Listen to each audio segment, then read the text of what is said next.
In the gleaming towers of downtown Phoenix, Vincent Kane stared out his corner office window at a city that sparkled with opportunity, yet felt emptier than the vast Arizona desert beyond. As CEO of Kane Industries, he commanded a tech empire worth $3.2 billion. Private jets, luxury penthouses, influence that could reshape entire industries. All his. But tonight, like every night for the past 18 months, none of it mattered. Because 15 floors below in the parking garage sat his Bentley, and in 30 minutes, he'd drive home to a mansion where his 8-year-old son would barely look at him. Meanwhile, across town in a cramped apartment complex where broken air conditioners fought a losing battle against the desert heat, Maya Rodriguez pulled on her stained Rosewood Diner uniform for the third time this week. Her hands trembled slightly, not from exhaustion, though she hadn't slept more than 4 hours in days, but from the medical bills scattered across her kitchen table. $15,000. That's what stood between her younger brother Carlos and the cochlear implant surgery that would save his remaining hearing. 18 days. That's all the time they had left. What Maya didn't know, as she kissed her sleeping brother's forehead and whispered, "I'll find a way" in Spanish, was that tonight her world would collide with that of the man in the tower. And what Vincent Kane didn't know, as he loosened his $1,000 tie and prepared for another silent dinner with his son, was that a night shift waitress would hold the key to everything he'd lost. You see, some connections transcend wealth, status, or circumstance. Some connections are forged in the most unexpected places, between the most unlikely people. But here's what makes this story extraordinary: it's not just about two people from different worlds meeting. It's about what happens when a billionaire discovers that the one person who can reach his son is the same person his own family is about to destroy. The story begins at 11:47 p.m. on a Tuesday night that neither Vincent nor Maya will ever forget. Vincent had just endured another painful dinner watching his son Ethan push food around his plate, unable to bridge the communication gap that had grown wider since the car accident that stole Ethan's hearing. The guilt ate at Vincent daily. If he hadn't been on that business call, if he'd been paying attention to the road, if he'd learned sign language instead of chasing medical miracles. As a father, have you ever felt completely helpless watching your child suffer, knowing that all your resources mean nothing if you can't connect with their heart? That night, Vincent couldn't face going home to his empty mansion. Instead, he found himself driving aimlessly through Phoenix's quiet streets, his son Ethan sleeping in the passenger seat after another failed attempt at father-son bonding. They'd spent 2 hours at an expensive restaurant where Ethan had withdrawn further into silence, leaving Vincent feeling more inadequate than any business failure ever could. At the same time, Maya was starting hour 6 of what would become a 14-hour shift.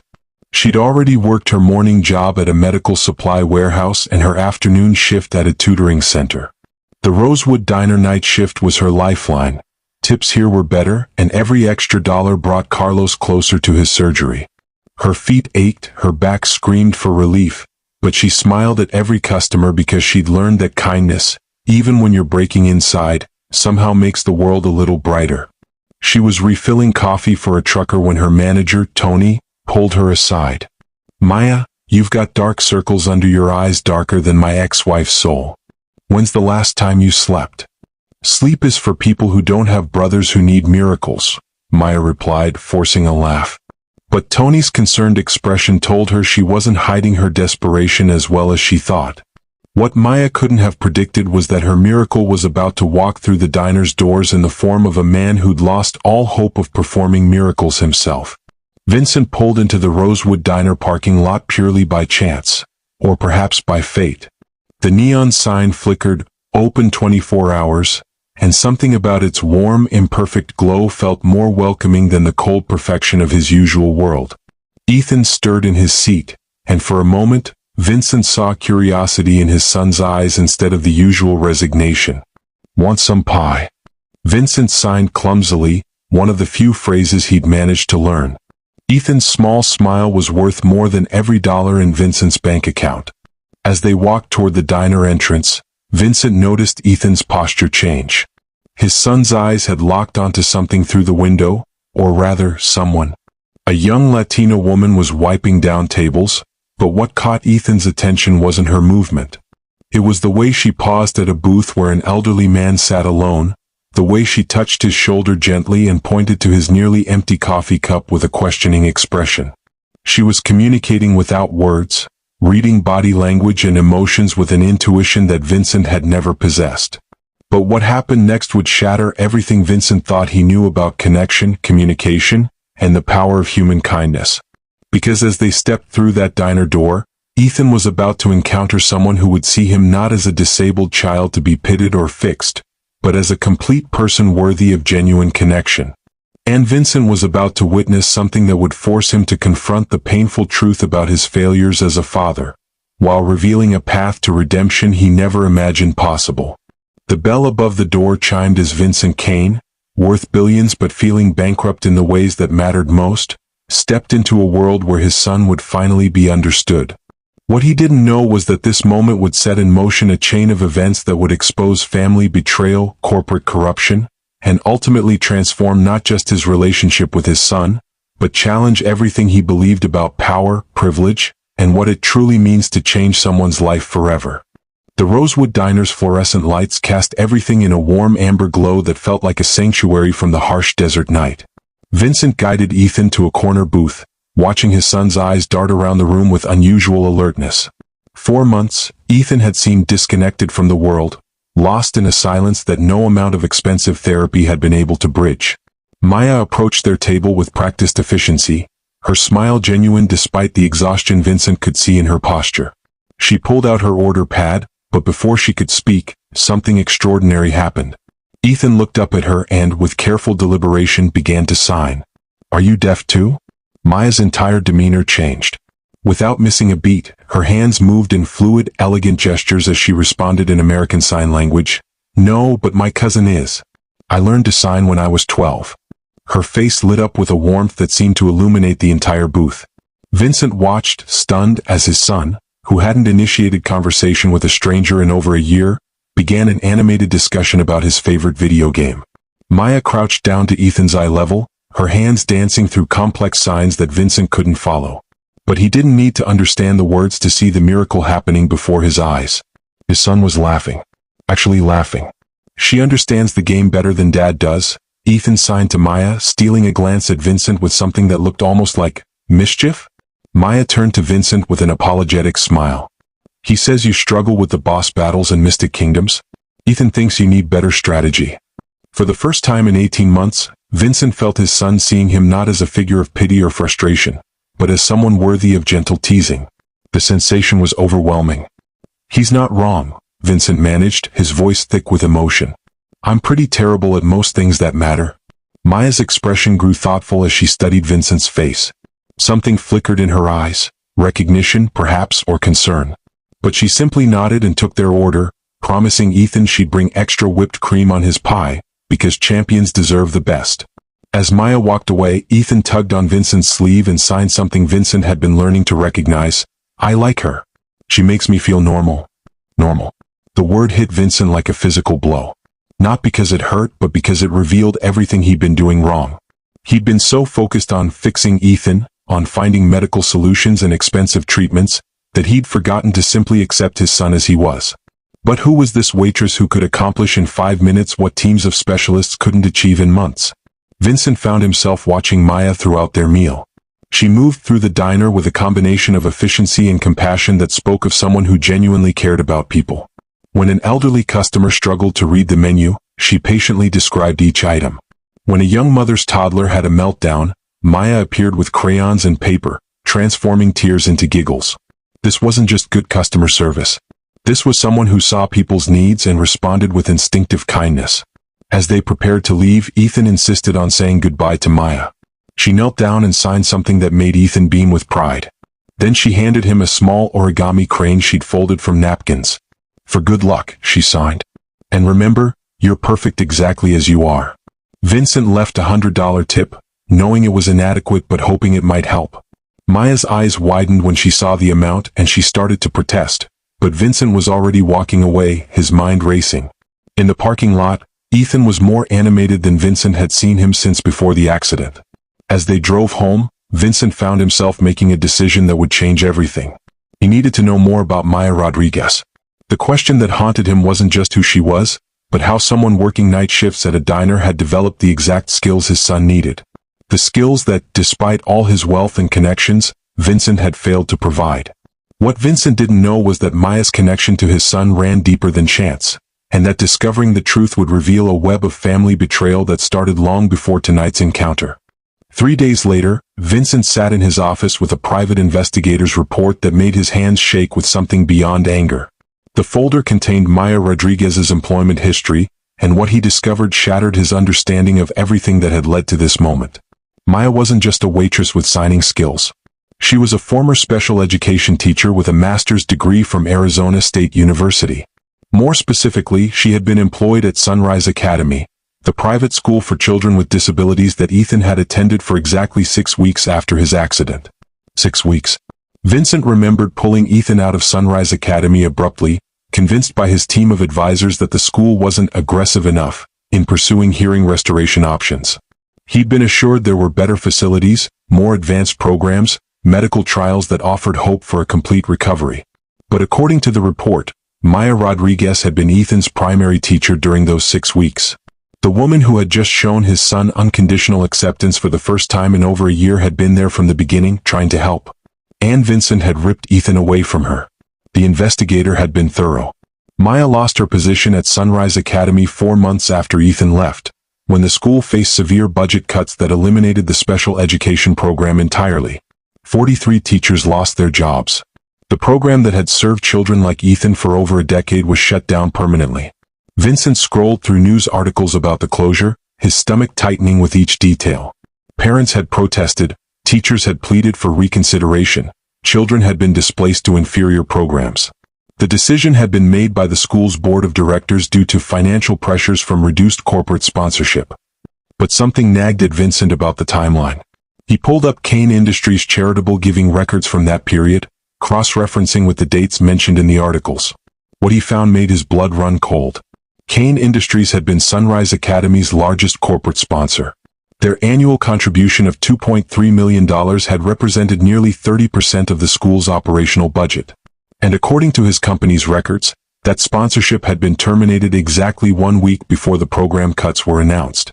The termination had been authorized by Marcus Kane, Vincent's brother and COO, while Vincent was overseas handling the Singapore expansion.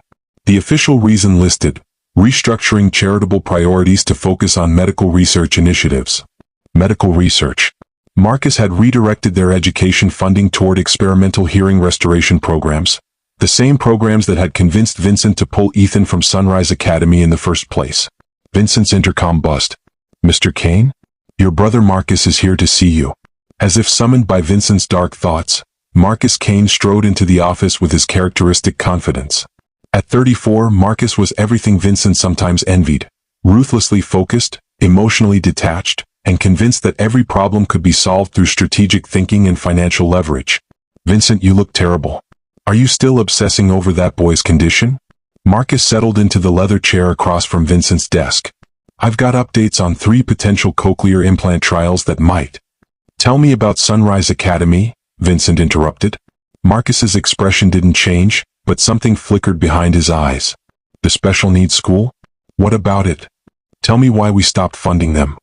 "I explained this at the time. We redirected resources toward more promising medical research. Acceptance-based programs don't cure deafness, Vincent. They just teach people to live with limitations. Those limitations you're talking about include my son." Marcus leaned forward, his voice taking on the patronizing tone Vincent had grown to hate. "That's exactly why you can't think clearly about this. Your guilt over the accident is clouding your judgment. Ethan needs medical intervention, not some teacher telling him it's okay to be disabled." The words hit Vincent like a slap. 4 months, he'd accepted Marcus's guidance, convinced that his grief was making him weak, that his brother's detachment was actually clarity. But now, having seen Ethan truly happy for the first time since the accident, Vincent realized that Marcus's clarity might be something far more sinister. "What if you're wrong?" Vincent asked quietly. "What if acceptance isn't giving up? What if it's the first step toward helping him thrive?" Marcus's mask slipped for just a moment, revealing something cold and calculating beneath. "Vincent, I've watched you torture yourself for 18 months over this accident. You're not thinking like a CEO anymore. You're thinking like a guilty father, and that's dangerous for this company. This company? Vincent's voice rose. I'm talking about my son Marcus. My child. Not a quarterly earnings report. And that's exactly the problem. Marcus stood up, straightening his tie. Your emotional instability is becoming a liability. The board has noticed. Investors are asking questions about your leadership capacity. The threat was subtle but unmistakable. Marcus wasn't just dismissing Vincent's concerns about Ethan. He was positioning himself as the rational alternative to Vincent's emotional leadership. After Marcus left, Vincent sat alone in his office as the pieces of a larger picture began to fall into place. His brother hadn't just terminated funding to Sunrise Academy on a whim. He'd systematically eliminated the one program that might have helped Ethan adapt and thrive, steering Vincent instead toward expensive medical solutions that kept both father and son focused on what was broken rather than what was possible. But why? What did Marcus gain by keeping Ethan struggling and Vincent consumed with guilt? Vincent's phone rang. Maya's voice was strained when he answered. Mr. Kane? I'm sorry to call, but something's happened. Someone came to the diner asking questions about you and Ethan. They said they were conducting a background check for your family's security. Is that normal? Vincent's chest tightened. Marcus was having Maya investigated, which meant his brother saw her as a threat to whatever game he was playing. Maya, I need to ask you something, and I need you to tell me the truth. Did you know who Ethan was when you met him at the diner? A long pause. Then, quietly, I knew him the moment I saw him, Mr. Kane. He was one of my students at Sunrise Academy. I've wondered about him every day since the program ended. The final piece clicked into place. Marcus hadn't just destroyed Maya's career and eliminated Ethan's support system. He'd orchestrated a situation where the one person who could help Ethan heal was working 3 jobs just to survive, while keeping Vincent focused on expensive, futile medical treatments. The question was no longer whether Marcus was manipulating the situation. The question was how far he was willing to go to maintain control. And as Vincent hung up the phone, he realized that Maya Rodriguez, the night shift waitress who had shown his son unconditional love, was about to become the target of his brother's most ruthless campaign yet. What Maya didn't know was that her kindness had just made her an enemy of one of the most powerful men in Arizona. And what Vincent was beginning to understand was that the accident that changed Ethan's life might have been just the beginning of Marcus's plan to reshape the Kane family legacy. The next morning, Marcus Kane stood in Vincent's office like a predator who'd caught his prey scent. Vincent barely looked up from the reports scattered across his desk. Medical bills from Carlos Rodriguez's previous treatments, Maya's employment history, and a timeline that painted a picture of systematic destruction disguised as corporate efficiency. You missed the board meeting yesterday, Marcus said, settling into the chair uninvited. The investors are asking uncomfortable questions about your focus. My focus is fine. Is it? Because I heard you've been frequenting late-night diners and leaving $100 tips for waitresses. Marcus's smile was razor-thin. That doesn't sound like the Vincent Kane who built this empire. Vincent finally looked up, meeting his brother's gaze. Maybe the Vincent Kane who built this empire forgot what actually matters. What matters, Marcus said, his voice hardening, is maintaining the leadership structure that's made this company worth billions. What matters is not letting personal guilt compromise business judgment. Here's the thing about family businesses, they're never really about business, are they?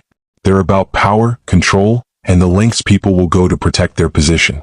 What would you do if someone in your own family saw your grief as weakness to exploit? Tell me something, Marcus, Vincent said carefully. When you redirected our funding from Sunrise Academy to those medical research programs, whose idea was that really? Marcus's eyes sharpened. Mine, obviously.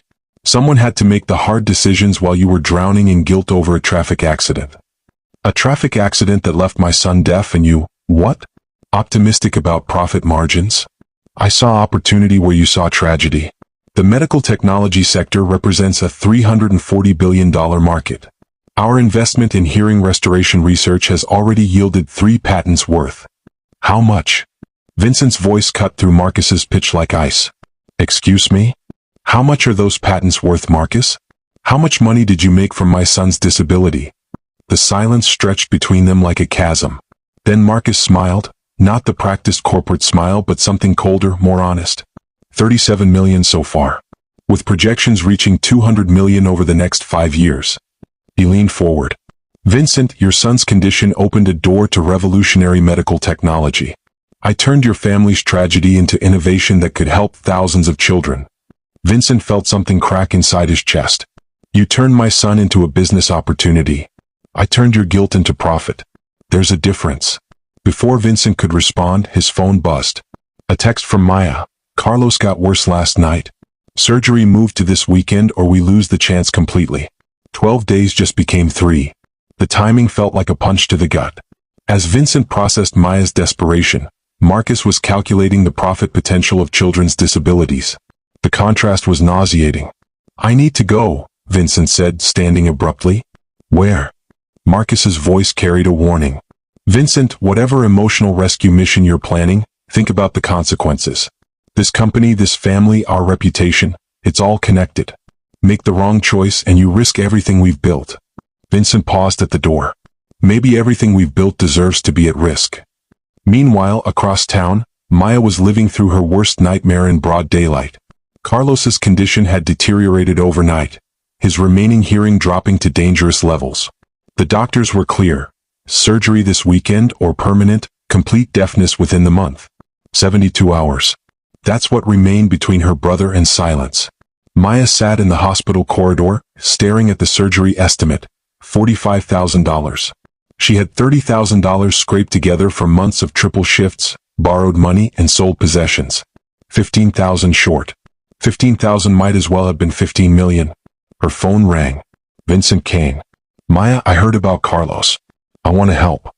The words she'd prayed to hear, but something in his voice made her hesitate. Mr. Kane, I can't accept charity. I won't be anyone's guilt project. It's not charity. It's the right thing. Let me pay for the surgery. Maya closed her eyes, fighting between pride and desperation. What? You don't even know me. Because my son smiled for the first time in 18 months after talking to you. Because you were his teacher when I was too focused on fixing him to realize he didn't need to be fixed. Because I failed him, and maybe helping you helps me understand how to be the father he deserves.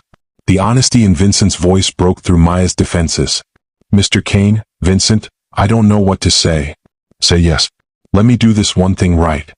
But what Maya didn't know was that accepting Vincent's help would put her directly in Marcus Kane's crosshairs.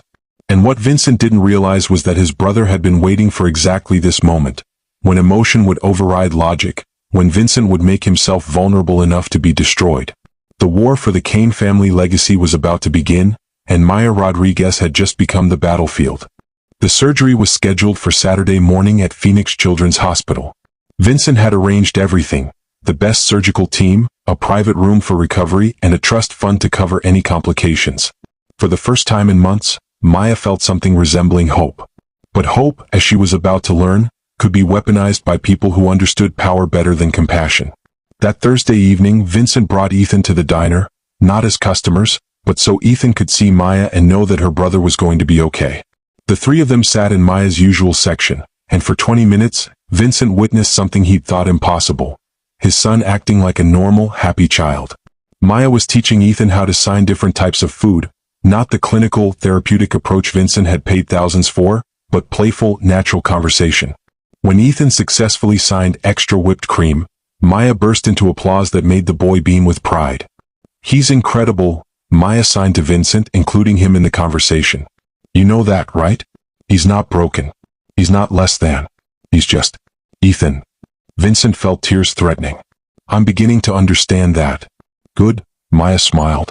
Because he needs his father to see his strength, not just his challenges.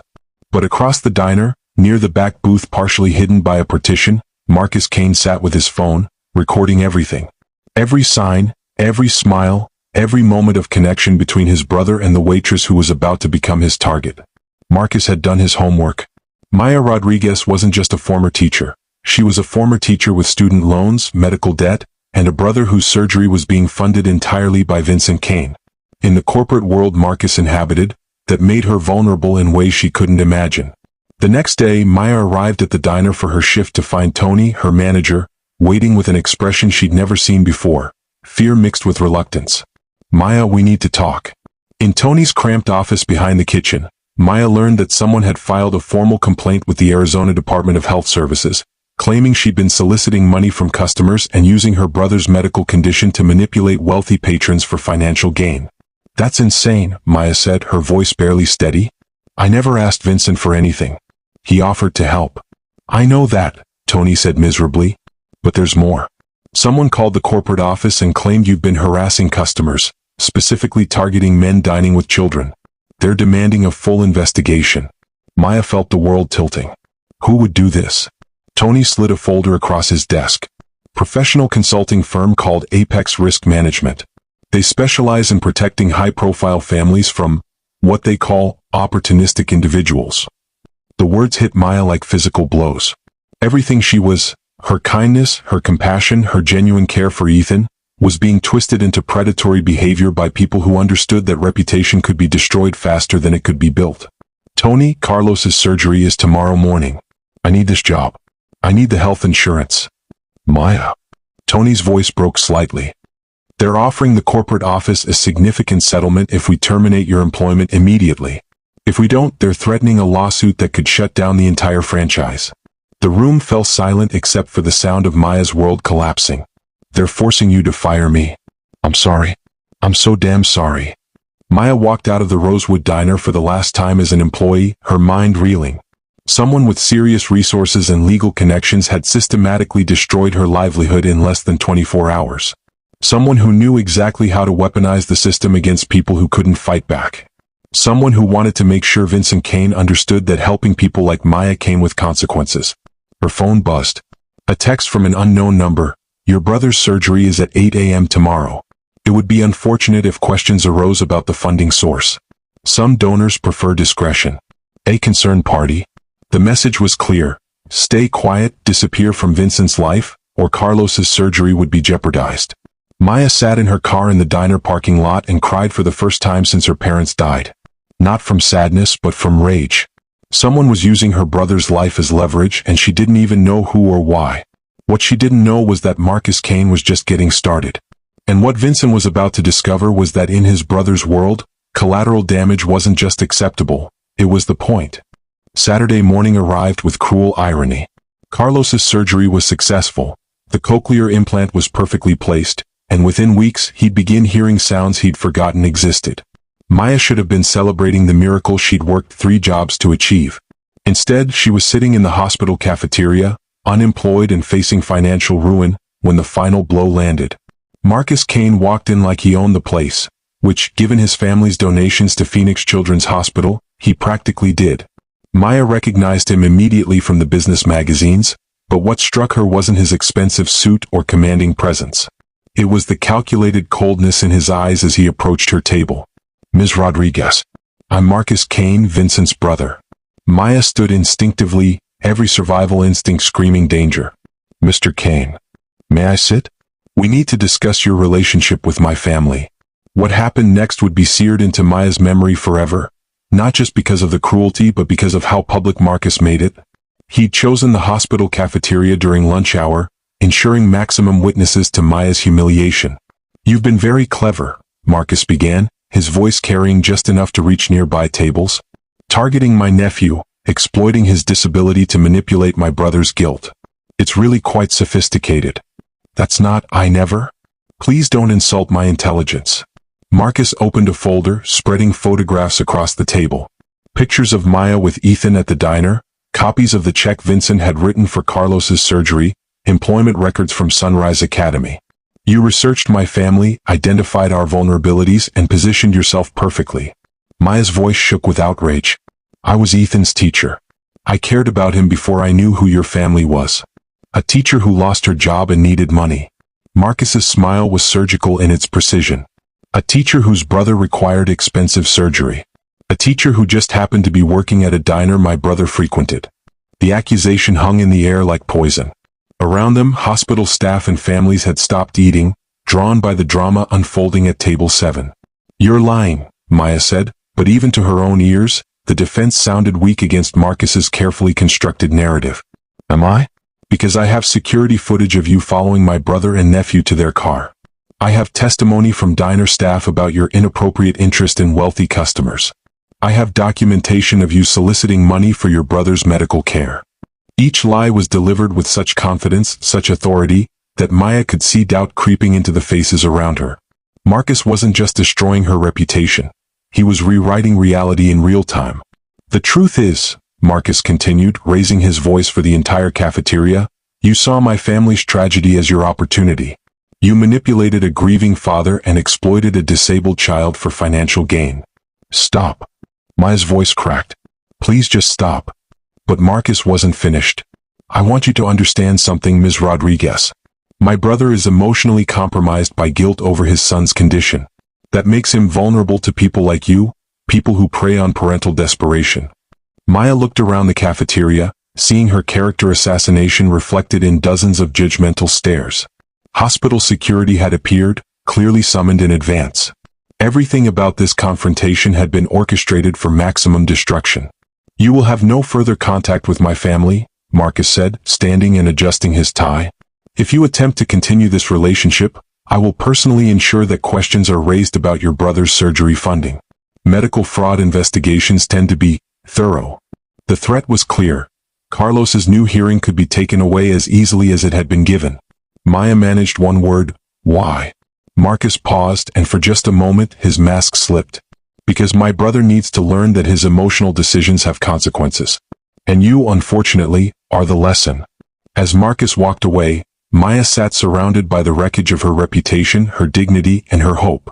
The man who had just destroyed her life had done so not because she deserved it, but because she represented something that threatened his control over his brother. She was collateral damage in a family war she didn't even know existed. But what Marcus Kane didn't know was that Vincent had been watching from the hospital corridor, having arrived to check on Carlos's recovery. Vincent had witnessed the entire public execution of the woman who had shown his son unconditional love. And what Maya Rodriguez didn't know was that her humiliation had just awakened something in Vincent Kane that his brother had spent months trying to suppress. The instinct to fight back against injustice, no matter the cost. The war for the Kane family legacy was no longer about business strategy or emotional stability. It was about whether a billionaire would choose power over principle, whether a father would protect the person who had saved his son, and whether sometimes the right choice requires losing everything you've built to save everything that matters. Maya sat in that hospital cafeteria, broken but not defeated, unaware that her public humiliation had just set in motion the most devastating corporate battle in Phoenix history. Have you ever watched someone destroy an innocent person just to prove a point?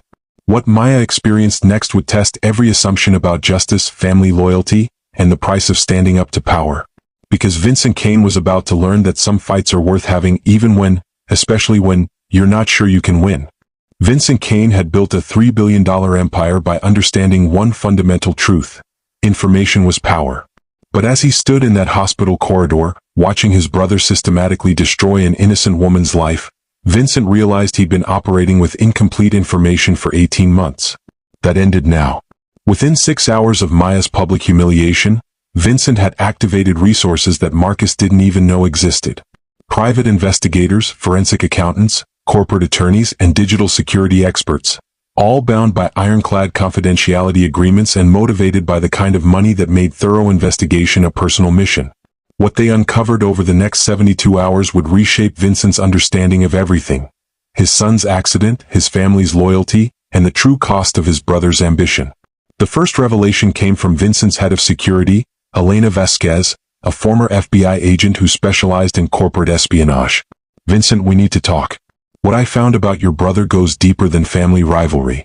Elena spread documents across Vincent's private conference table like a prosecutor presenting evidence.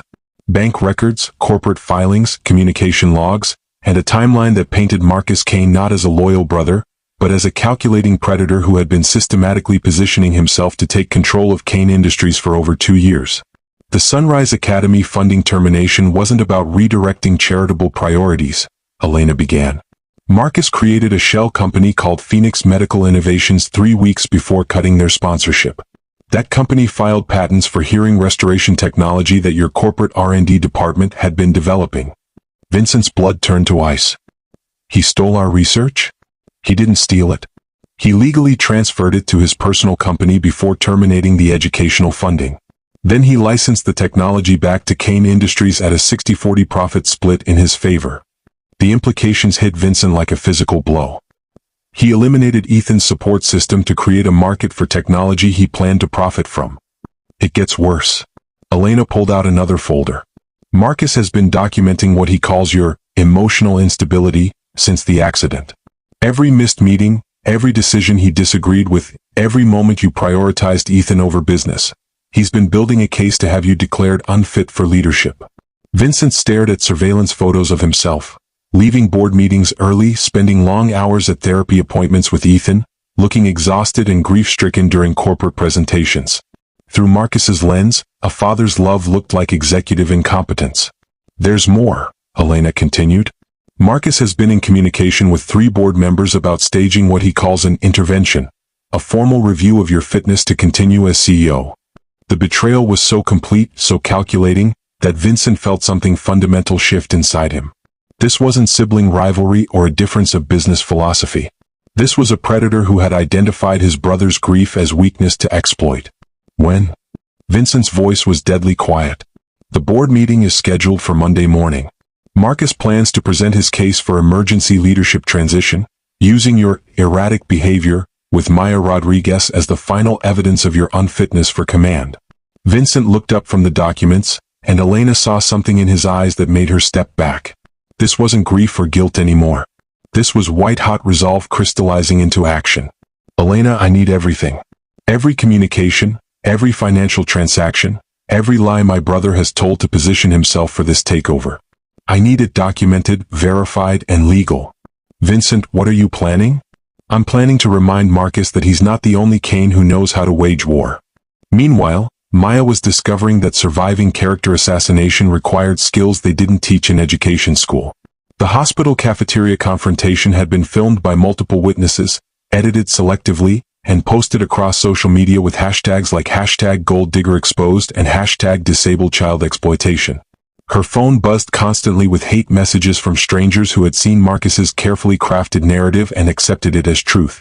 Maya Rodriguez, former special education teacher and devoted sister, had been transformed overnight into a viral symbol of predatory opportunism. But Maya had something Marcus hadn't anticipated. She had kept everything. Every email from Sunrise Academy about budget cuts, every student evaluation she'd written for Ethan, every documentation of her work with disabled children over 8 years of teaching. She had evidence of who she really was, evidence that directly contradicted Marcus's narrative. And she was about to use it. The call came Sunday evening. Vincent's voice was different, not the guilt-ridden father she'd met at the diner, but something harder, more focused. Maya, I know what Marcus did to you. All of it. And I know why. Vincent, I can't get involved in your family. You already are involved. He used you to get to me, and now I'm going to use the truth to stop him. But I need your help.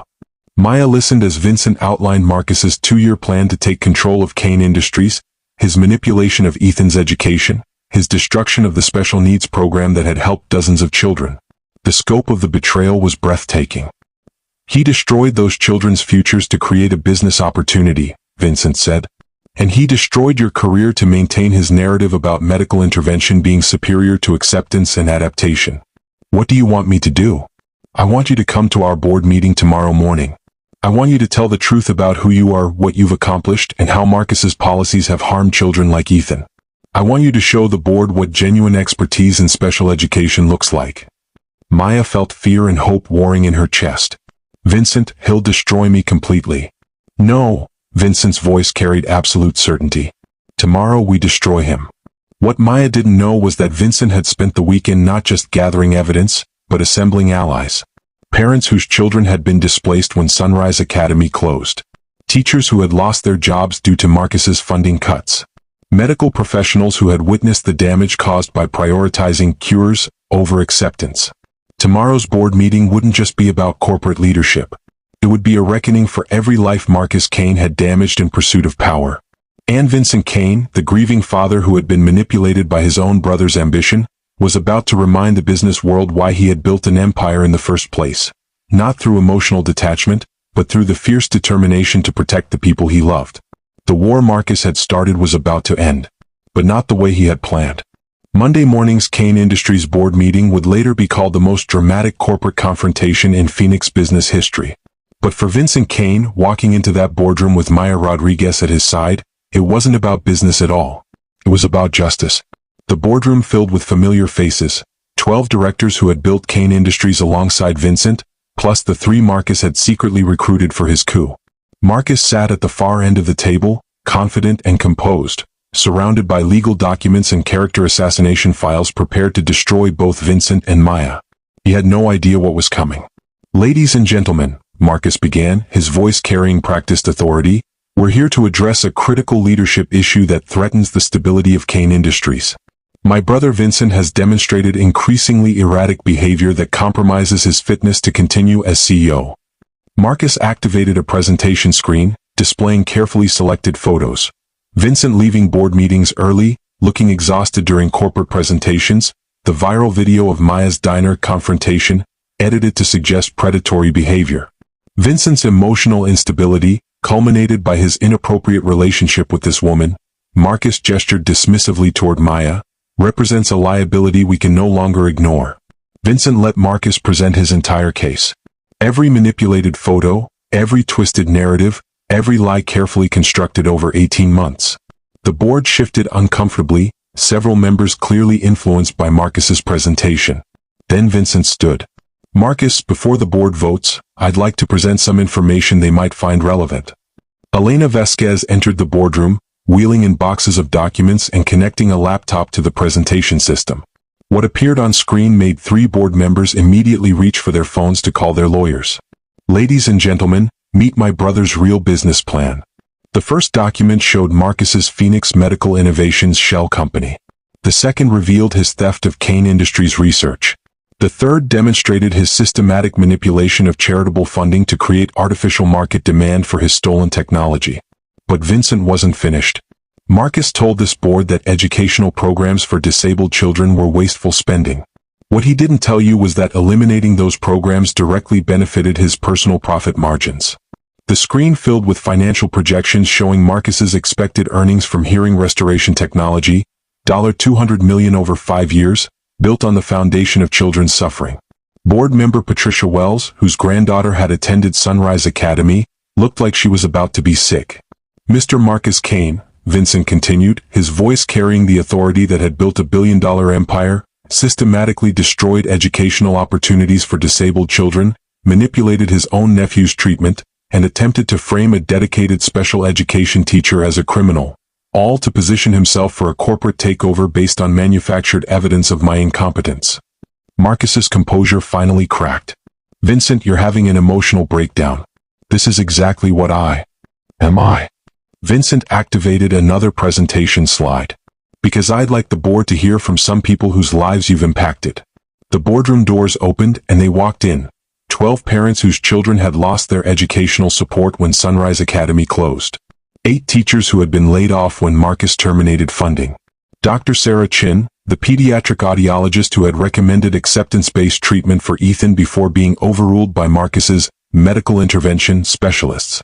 And Maya Rodriguez, no longer the humiliated waitress from the hospital cafeteria, but a professional educator with 8 years of experience, a master's degree in special education, and documentation of her success with hundreds of disabled children. "Maya," Vincent said, "would you please tell the board about your qualifications and your work with my son?" Maya's voice was steady, professional, and devastating. She presented her credentials, her teaching philosophy, her documentation of Ethan's progress during their 6 weeks together at Sunrise Academy. She showed videos of children thriving in acceptance-based programs, medical testimonies about the benefits of early ASL adoption, and research data proving that emotional support and practical adaptation produced better long-term outcomes than purely medical interventions. Then she delivered the final blow. Mr. Marcus Kane didn't just terminate funding to our school. He visited personally to ensure that any records of his nephew's progress in our program were sealed. He specifically requested that Ethan's father never be informed about how well his son was adapting to sign language and disability acceptance. The boardroom fell silent except for the sound of Marcus's world collapsing. Board member Robert Chong, a father of 3, spoke first. "Marcus, is this true? Did you deliberately hide your nephew's educational progress from his father?" Marcus's answer sealed his fate. Medical intervention takes priority over emotional accommodation. Vincent needed to focus on curing his son, not accepting limitations. The vote was unanimous. Marcus Kane was terminated from Kane Industries, stripped of all corporate benefits, and banned from any involvement in company operations. His stolen patents were legally reclaimed, and Phoenix Medical Innovations was dissolved. But Vincent's justice didn't stop there. "Maya Rodriguez," Vincent announced to the room, "I'm offering you the position of director of the Kane Foundation for Special Needs Education. Your salary will be $200,000 annually, with a mission to establish acceptance-based programs in every school district in Arizona." Maya's eyes filled with tears, not of sadness but of vindication. "The Kane Foundation will be funded," Vincent continued, "with the $200 million my brother expected to earn from exploiting disabled children. We're going to use his greed to build the educational system he tried to destroy." As the meeting concluded and board members filed out, many stopping to apologize to Maya personally, Marcus made one final attempt to salvage his position. "Vincent, you'll regret this. Without my guidance, you'll make emotional decisions that will cost this company." "Marcus," Vincent interrupted, his voice carrying finality, "the most expensive decision I ever made was trusting you with my son's future. Today that ends." 3 months later, Vincent Kane was teaching himself advanced ASL alongside his son Ethan, with Maya Rodriguez as their instructor. Ethan's progress in accepting and thriving with his deafness had been remarkable, not because his hearing had been restored, but because his father had finally learned to meet him in his world instead of forcing him to adapt to everyone else's. The Kane Foundation had reopened Sunrise Academy with expanded programs, full funding, and a waiting list of children whose parents had learned that acceptance and adaptation weren't limitations, they were strengths. Maya's brother Carlos was thriving with his new cochlear implant, but more importantly, Maya had built a career helping families understand that loving a disabled child meant celebrating who they were, not mourning who they weren't. And Marcus Kane? He disappeared from Phoenix entirely, his reputation destroyed, his ambitions crushed, his manipulation exposed. The last anyone heard, he was working for a small consulting firm in a city where nobody knew his name. Justice, Vincent had learned, wasn't about revenge. It was about ensuring that the people who had been hurt by Marcus's cruelty were given the opportunity to heal, grow, and help others. The story ends where it began, with a father and son sitting in the Rosewood Diner. But now Vincent and Ethan's conversation flows in fluid ASL, their connection deeper than any spoken words could convey. Maya serves them their usual order, pie with extra whipped cream, and joins them for a few minutes of signing about Ethan's progress in school. It's a simple scene. A family sharing dessert, communicating in a language of gestures and expressions. But simplicity, Vincent had discovered, was often more powerful than complexity. Sometimes the most profound changes happen not when we fix what's broken, but when we learn to see that nothing was broken in the first place. If this story moved you, it's because you understand that real love isn't about changing people. It's about seeing them clearly, accepting them completely, and fighting fiercely to protect their right to be exactly who they are. The Kane family learned that the hard way. But they learned it together in a language that speaks directly to the heart, no words required.